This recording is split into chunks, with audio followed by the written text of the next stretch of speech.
And then Jesus says, Zacchaeus, come down. How does he know me? And Jesus doesn't just say, come down. He says, come down now. Come down immediately. I'm going to your house today. Jesus doesn't say, Zacchaeus, I know all the sins in your life. I know you've been stealing. Go home, get your house right, and then I will come to your house tomorrow. No, Jesus says, come down today. So he came down at once and welcomed him gladly. He comes in the midst of your loneliness. When he enters, when Jesus enters your life, he brings conviction. He brings conviction. So don't wait, church. Don't wait and say, okay, I'll give my life to Jesus maybe next month when I settle all my nonsense. Maybe next week when I settle everything. Give your life to Jesus today. Good morning, church. Are you ready to receive from God this morning? Yes, wonderful. So good to be here once again. Someone said, is that a small girl preaching today? No, I've got 5 children. No. God is good, amen? God is good. And today, we're going to go straight into the Word. The title for today's message is When He Enters the Scene. So, not sure if you've heard of this. There's a woman.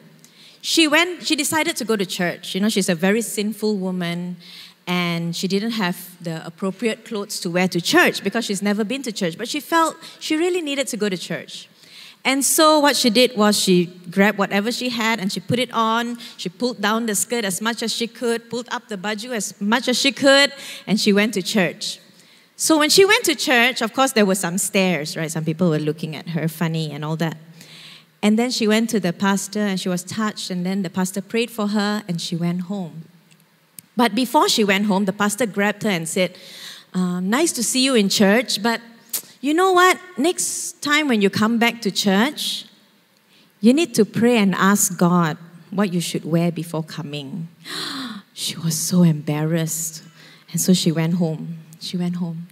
And then next week, she came back to church. She wore the same clothes because she didn't have anything else to wear. She wore the same clothes and came back. Pastor was offended this time. He said, didn't you ask God what you're supposed to wear today to church? She said, I did.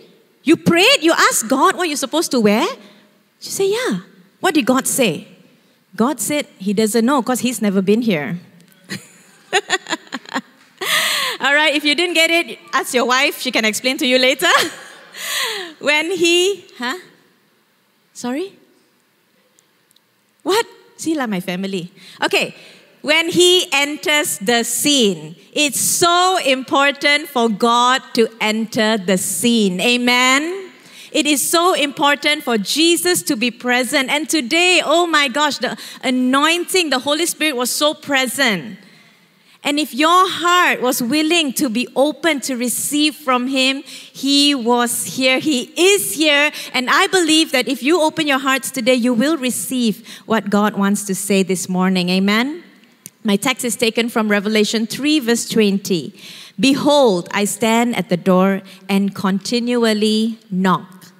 If anyone hears my voice and opens the door, I will come in and eat with him and he with me. God is knocking at our doors. God is tugging at your hearts. And He wants to be involved. Now, very often we allow God to come in certain parts of our life. This part, okay, God can come in. This part, okay, God can come in. But this part, it's a bit messy. Let me get my life right first and then you can come in. God, I'm not ready for you to come in totally because I've got so much sin in my life. I've got so much struggles in my life. I've got so much things that I'm going through, the chaos in my life. But God says, I stand at the door. Jesus is knocking. He is knocking at the hearts, at your hearts today.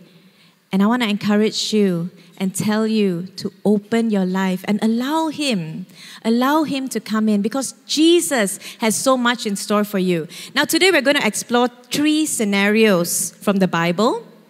There's many scenarios in the Bible where we can see Jesus coming into the scene, right? Lazarus, Mary and Martha, what else? There's just so many lah. The Pharisees' house.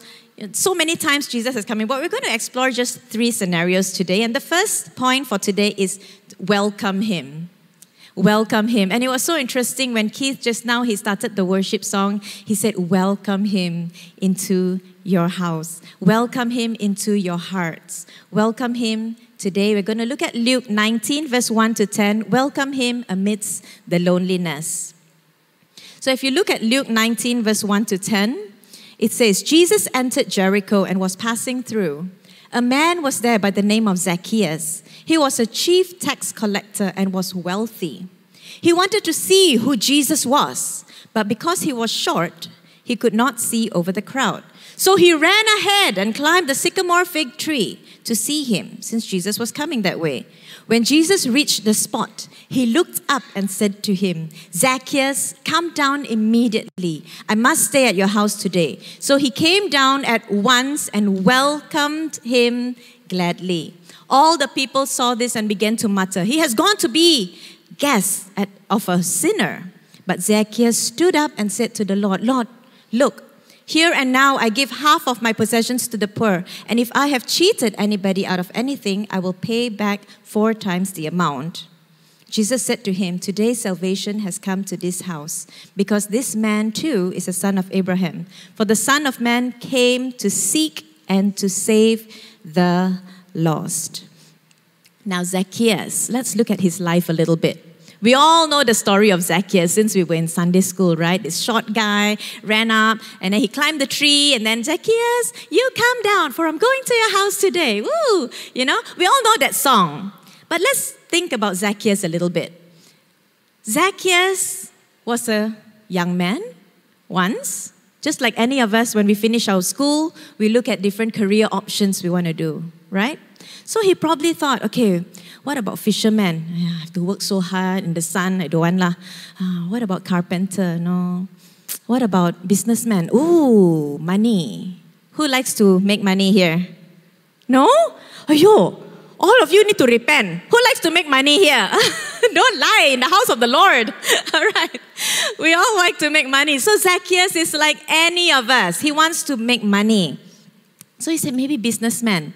And then he sees this guy walking, wow, very rich, big money bag, rich fellow walking. Hey, what does he work as? He's a tax collector. Oh. So he starts that. Let's try. I'm going to try to be a tax collector. Everybody advised against it lah, because you're a Jew. He's a Jew. Tax collector means you work for the opposite party. You sure you want to do that? Everybody said, don't do it. I want to get rich. Don't worry, I won't do what they're doing lah. I won't steal lah. I'll just do what is right. But eventually, he started to work as a tax collector. And when he was going through his career, getting higher and higher, here it says he's a chief tax collector, yeah? He was getting higher and higher. He started to lose friends. He started to lose family because people didn't really like him. Parties that he used to go to, he wasn't really being invited anymore. Don't invite him lah. He's not a nice guy. He only take from us. And so he became lonely. See, we can have all the riches in the world, but still feel lonely on the inside. We can have all the friends in the world and still feel lonely on the inside. We can be in a family that everybody is happy, but you can still feel lonely. And it's a valid emotion to have, to feel lonely. But I'm here to tell you today that Jesus sees you. Jesus sees you. And He wants to be involved in your life. So Zacchaeus is lonely. And then he hears that this Jesus guy is coming. And he's in so much desperation because he doesn't know. He wants something. But he's lonely and he doesn't have anyone. He's not like that paralyzed guy who had 4 friends to carry him. He's this short dude and he's running and nobody is there to lift him up to see Jesus. So he has to run as fast as possible. Now, Janelle and I have to add this in, yeah? Because we just ran a half marathon. So Janelle and I ran a half marathon just lah. This year means just, right? Okay, so we just ran a half marathon. And I have to throw it in there because it is quite an achievement. So we started the race, and if you have been for any marathons or any runs, there's like hundreds of people, correct or not?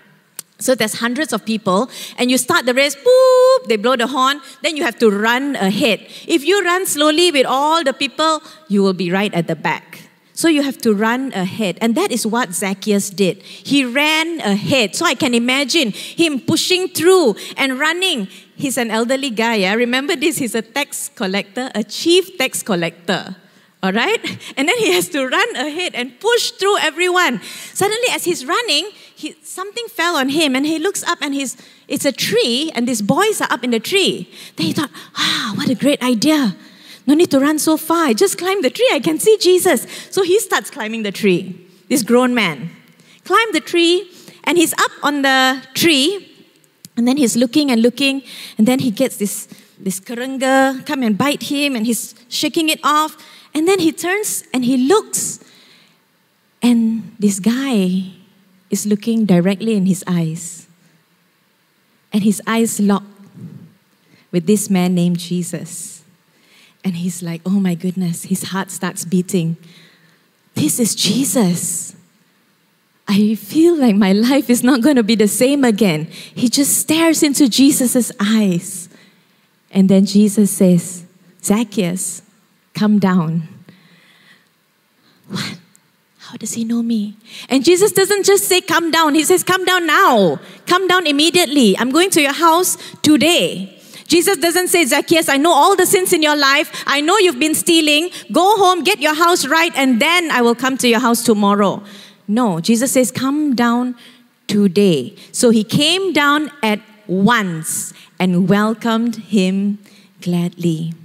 He comes in the midst of your loneliness. When he enters, when Jesus enters your life, he brings conviction. He brings conviction. And when he enters your life, you see Zacchaeus, immediately he says, I'm going to give back. I'm going to do this. I'm going to do that. Jesus didn't have to tell him anything. When you allow Jesus to come in, your mess will get clean. You will clean up your life. So don't wait, church. Don't wait and say, okay, I'll give my life to Jesus maybe next month when I settle all my nonsense. Maybe next week when I settle everything. Give your life to Jesus today. Amen? Welcome him into your life today. There's a story about this young guy named Nicky Cruz. He was from Puerto Rico. And when he was 3 years old onwards, he was badly abused by his parents. He had 19 siblings in Puerto Rico. His parents were involved with witch doctors. They were witch doctors. They were practicing a lot of cult things, and it was very bad, a lot of abuse going on in his home. So to think about a boy going through from 3 years old, when he was 9 years old, he attempted suicide. And then when he was 15 years old, his dad sent him to New York to go live with his older brother. He ran away from home in New York, and he started living on the streets. In the streets, he started gangs. He started to join the gangs and everything. And he became a gang leader called the Mau Maus. If you Google the Mau Maus, he was the gang leader of that group. And it was very bad. Bad. Talk about loneliness. He was one of the most lonely persons in the world. The abuse he went through, the pain he went through as a young person. And then, one fine day, this guy named this pastor, Wilkerson, a pastor named Wilkerson came and spoke to him. And when he had this huge crusade, Nicky Cruz and his gang came, they beat him up, they wanted to kill him. But Wilkerson never gave up. He kept reaching out to this guy, Nicky Cruz. He kept reaching out. But one fine day, Wilkerson said these very words to him that Nicky Cruz testifies is the words that he will never ever forget. Jesus loves you and will never stop loving you. And I want to tell you today, Jesus loves you, and he will never stop loving you. Never. No matter what you have done in your life, no matter what you have been through in your life or what you're going through today, Jesus loves you and He will never stop loving you. I know that some of us feel lonely, but Jesus wants to be in the midst of that loneliness and bring you out of it. Amen? And that comes to number 2, worship. Worship. Now this story is taken from Mark 4, verse 35 to 41. That day when evening came, He said to His disciples, Jesus said this, let us go over to the other side. Leaving the crowd behind, they took Him along just as He was in the boat. There were also other boats with Him. A furious squall came up, and the waves broke over the boat so that it was nearly swamped. Jesus was in the stern, sleeping on a cushion. The disciples woke Him up and said to Him, Teacher, don't you care if we drown? He got up, rebuked the wind and said to the waves, Quiet, be still. Then the wind died down and it was completely calm. He said to the disciples, Why are you so afraid? Do you still have no faith?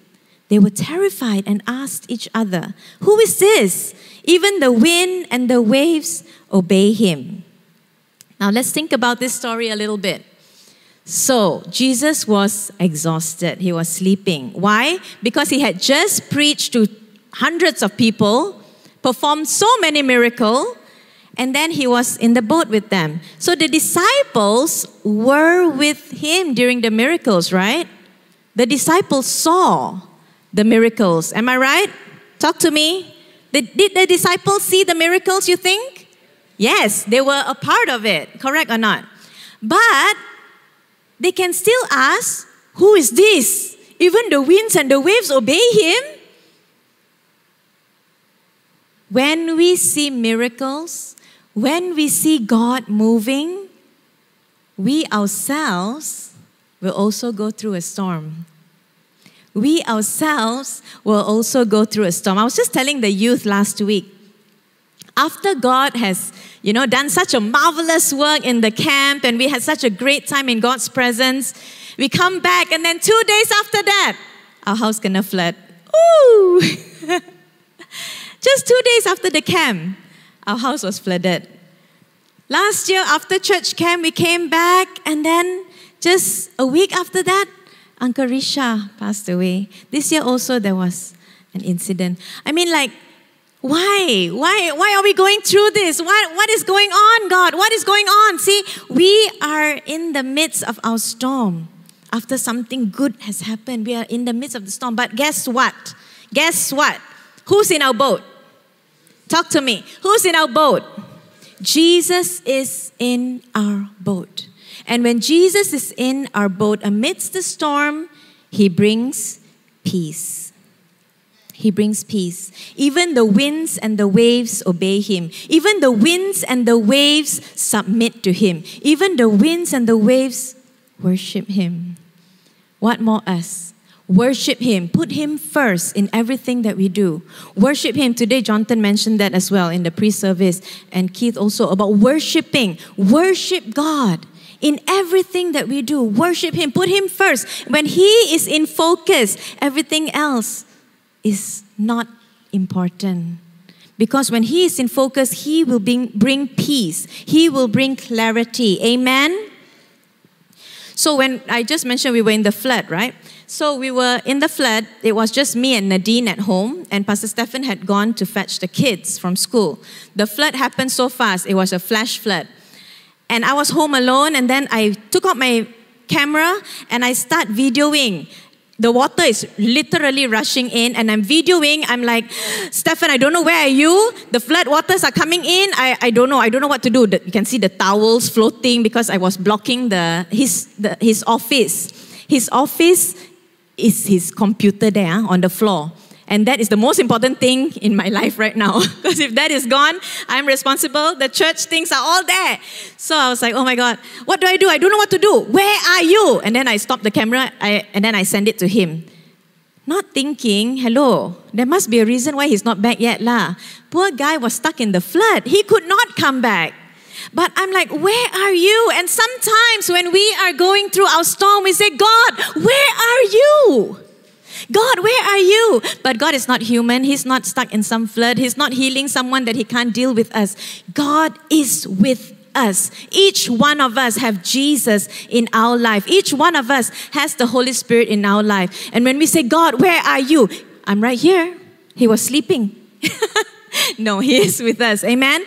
Jesus is with us. Psalms 105 verse 4 says, seek and deeply long for the Lord and His strength. Seek and deeply long for His face and His presence continually. Continually seek God. When you wake up in the morning, say, God, I need you in my boat. God, come, be so real in my life today. God, I need you to be my peace. I need you to be my anchor. Jesus, come. Every day, never stop worshiping Him, never stop seeking Him, because He wants to be involved in our lives. Amen? God is good. Amen? God is good. And number 3, witness. Witness. So this story is taken from John chapter 4. This is the story of the woman at the well. Now, we all know this story quite well. This woman, she had many husbands. The one she was living with wasn't her husband. Hiya, what a woman, right? Jesus still go and minister to her. Jesus still loves her. Jesus still forgive her.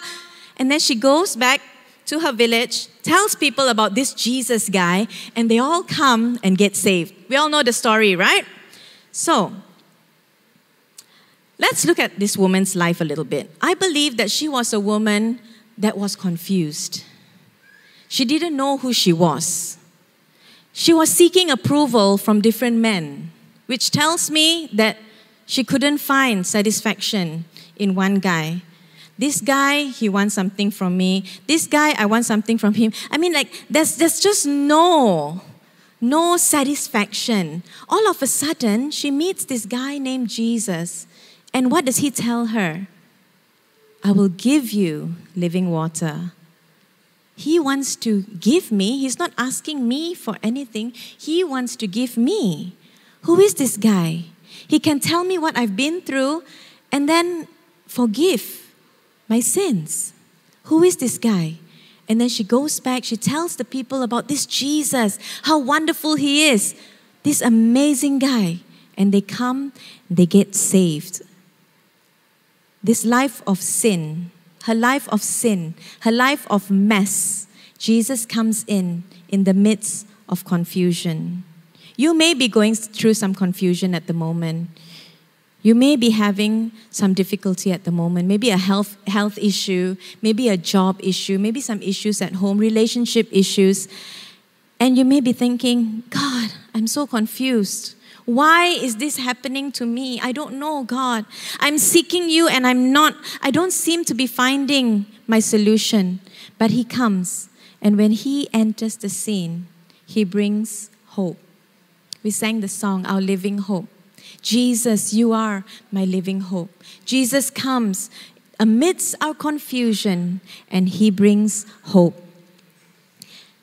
And through that, when we have that hope, when we experience this Jesus, just like this woman experienced Jesus, you can go and tell people about who this Jesus is. Testify. Tell people about what He has done. Don't be afraid. Don't think, oh, I have so much sin in my life. I'm not qualified. I never read the Bible today. I never read the Bible for the whole week. I never read the Bible the whole month. Don't disqualify yourself when God has already said, you are able. You have it within you. I am with you. I am in your boat. I am with you. Just call on to me and testify of what He has done. Experience the goodness of God for yourself and then testify of what He has done. No one is insignificant.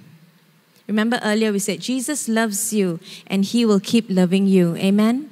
No one is insignificant. Each one of us can tell someone about what He has done. There's this guy named Edward Kimball. He was a Sunday school teacher. Sunday school teachers. Any Sunday school teachers here? Yay. Sunday school teachers, you are significant. You're not insignificant. Worship leaders, people who play the instruments, people who do sound, light, every one of us that is here, every Christian, every chair here, all of you, you are not insignificant. So this guy named Edward Kimball, he was a Sunday school teacher. And one of his students was a very rebellious student. Very rebellious, just refused to accept Christ. He would come, but he just refused to accept Christ. This young boy was D.L. Moody.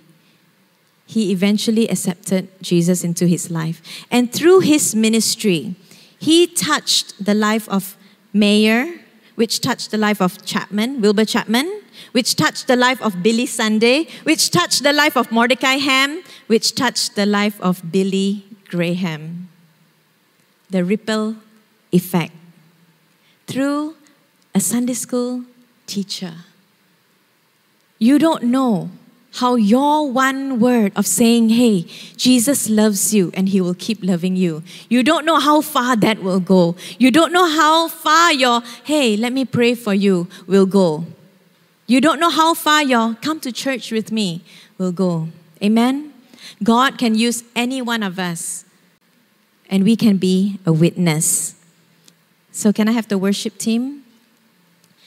This is the ripple effect. So when we welcome Jesus into our lives, when we say, Jesus, come, I want to put you first and I want to worship you amidst the storm.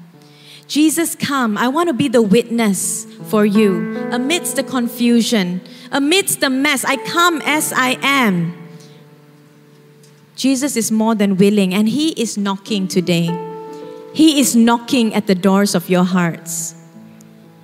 And he wants to be involved in your life. Are you willing to open your hearts to Jesus this morning? Are you willing to give Jesus a chance to make a difference in your life? Let's stand. Thank you, Jesus.